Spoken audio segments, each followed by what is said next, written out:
Good day, fight fans. It's monster time. If you know me, you know that my favorite non-South African fighter on the international scene is the monster Naoya Inoue.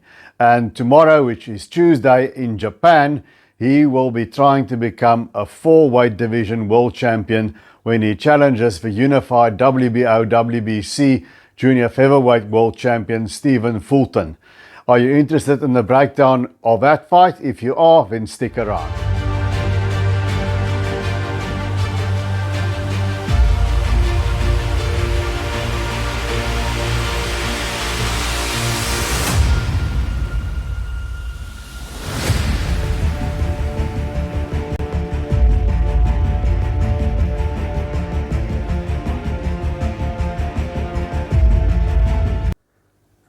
Who will stop the forward rampage of the monster Naoya Inoue? I always felt it will happen when he goes too far up in weight, and is that time tomorrow in Tokyo when he takes on Stephen Fulton in another weight division. He's moved up to 122 pounds, the junior featherweight division.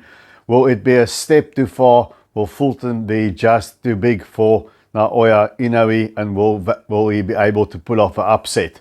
That is the big question. We all know Naoya Inoue by now. He is an amazing talent. He started his pro career very quickly with a bang. In only his 4th professional fight, he beat future unified junior flyweight and ring champion Ryoichi Taguchi. That was only in his 4th pro bout, which is an amazing achievement in itself. But in his 6th fight, he became world champion for the first time when he beat Adrian Hernandez for the WBC light flyweight or junior flyweight title. He skipped over the flyweights and then he dethroned the very long reigning WBO junior bantamweight champion Omar Narvaez. We South Africans, we know a bit about Omar Narvaez. Years later, he would take Zolani Tete the distance. Now, Narvaez is a very tricky customer. He can't punch, but you don't just get him out of there quickly, and that's what Inoue did. And eventually he moved up to bantamweight. The World Boxing Super Series came along as if it was called for him, and he just completely cleaned up the bantamweight division. It was Jamie McDonald, it was Juan Carlos Payano. Then he won the IBF and the ring championship by destroying Emmanuel Rodriguez in the UK. And then he added the WBA crown but in an absolute war against Nonito Donaire.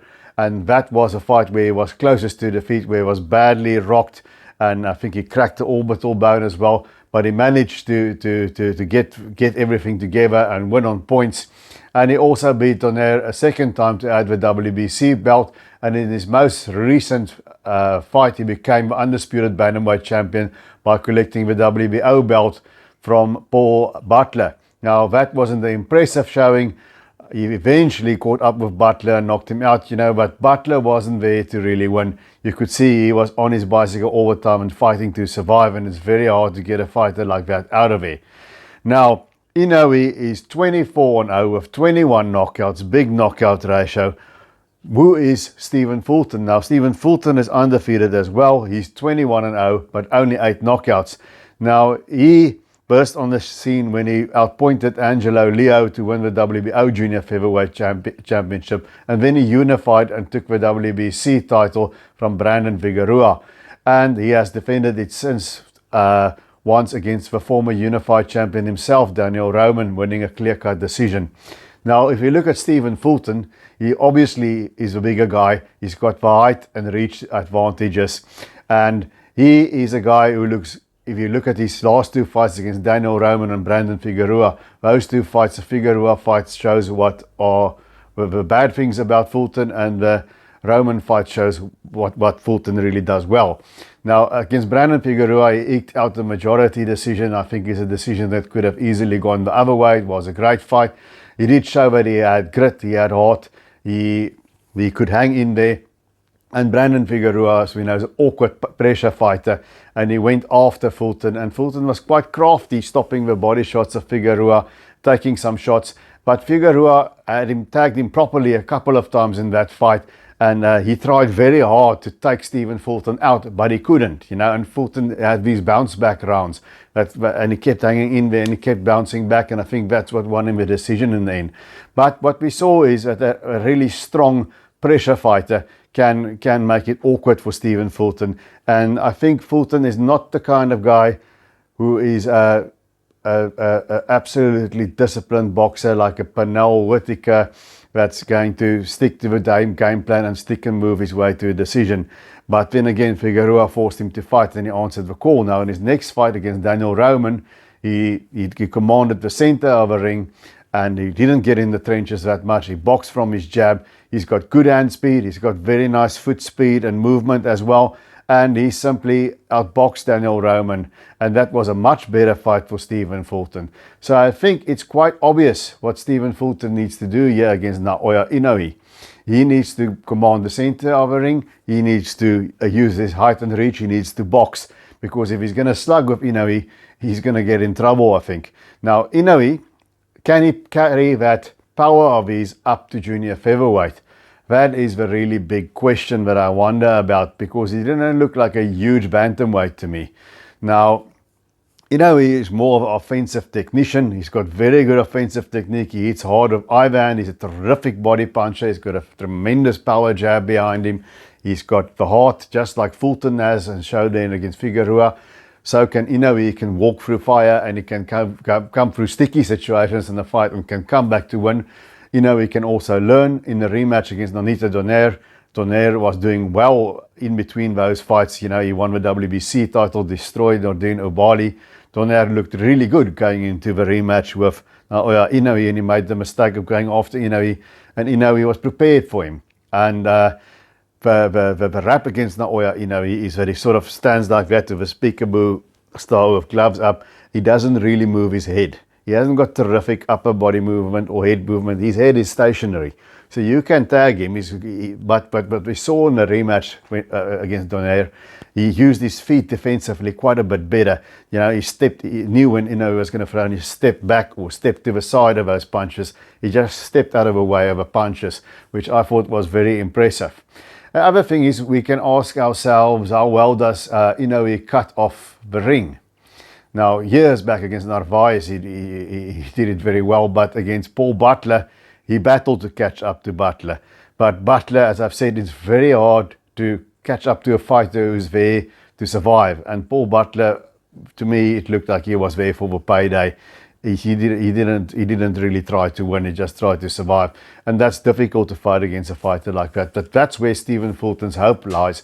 He's got to use his foot speed and his height and his reach. And when Inoue comes in close, he mustn't come and go and trade with him like Figueroa did. Now, Inoue isn't that type of pressure fighter that Figueroa is. He's not one who throws punches in bunches, but he's got better variety. He puts combinations together, but he sits down on his punches, much like Canelo Alvarez does. He makes every punch, he throws it with bad intentions and power, and he makes it count. It's not bum, bum, bum, bum to the body, up to the head, that Mexican mauling style. It's precision. You know, he'll go down with the left, look up over the right, come up with the left again. He is like that. So he picks his spots, and he's very accurate.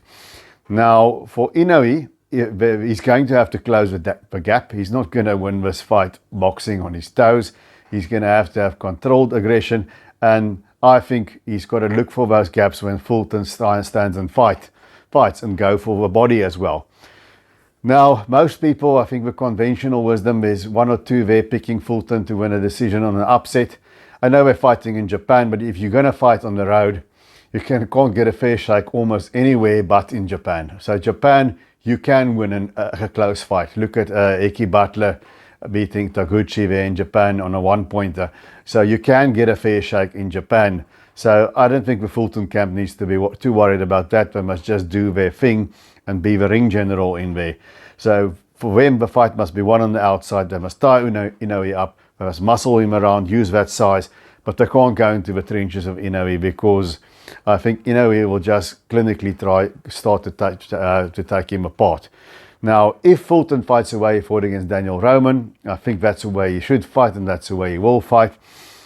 If he does that, then I think Naoya Inoue is in for a difficult night.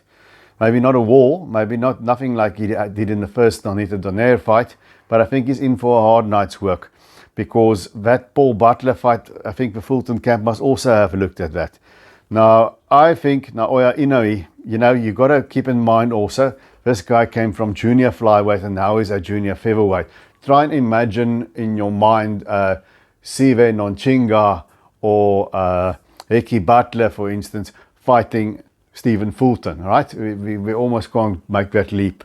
So here we have Naoya Inoue up, and there's a size difference that he has to overcome. And I think if he'll need to carry his power. Now, I think he's going to carry his power enough to make enough of an impact to not let Stephen Fulton get confident and start getting on that momentum. But conventional wisdom, most of the guys, I've said there's one pick here or there for Fulton, but most of the people think Naoya Inoue is going to stop him in 8 rounds or so. That seems to be the general sort of opinion there among the journalists and some of the insiders in the fight game. My gut feel, if I look at Stephen Fulton and I look at the Brandon Figueroa fight, you know, Figueroa had him, but he just couldn't get that extra thing on Fulton to make him wilt and get a stoppage. You know, he tagged him a couple of times. You know, you can see Fulton felt it, but he couldn't budge the guy. Now, Brandon Figueroa isn't the biggest puncher, but he's not a powder puff puncher as well. He's a bigger guy and he's got a decent KO ratio, and he's now up at featherweight and doing quite well for himself. So I'm thinking that Fulton is going to be tough enough to stand up to Inoue, and he's going to be able to survive.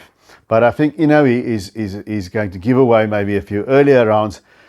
Stephen Fulton's fighter's identity is that of a fighter, is not that of a boxer. I think that is a part of it. I don't think he's going to stick to jab and move, and punch and move, round after round after round. He's going to trade when he shouldn't trade with Inoue, and he's going to get tagged there, and I think that's going to put him, make him stop trying to win. It's going to make him careful. Maybe not stop trying to win, but it's going to make him careful, and that's just going to give Inoue the edge. So I'm thinking that Naoya Inoue is going to win this on points. I wouldn't be surprised if everybody's right and he does stop him. That's also very possible. If he carries the same sort of devastating power that he had as a bantamweight up to junior featherweight. You know, if Stephen Fulton was a bantamweight when they're fighting there, I'd say Naoya Inoue is going to stop him. But I do think that little bit extra in size, you know, is going to just take a little bit, something off Naoya Inoue, and that's going to enable Stephen Fulton to last the distance. So I'm picking Naoya Inoue to win on points. Guys, please tell me in the comment section who you got and why you've got them. You're riding with Naoya Inoue in this fight, or you think Stephen Fulton is going to end the undefeated record of Naoya Inoue. And until I see you guys again, please always remember, punch that like button and hit the subscribe. I would greatly appreciate that. And until we see each other, remember to keep those hands up.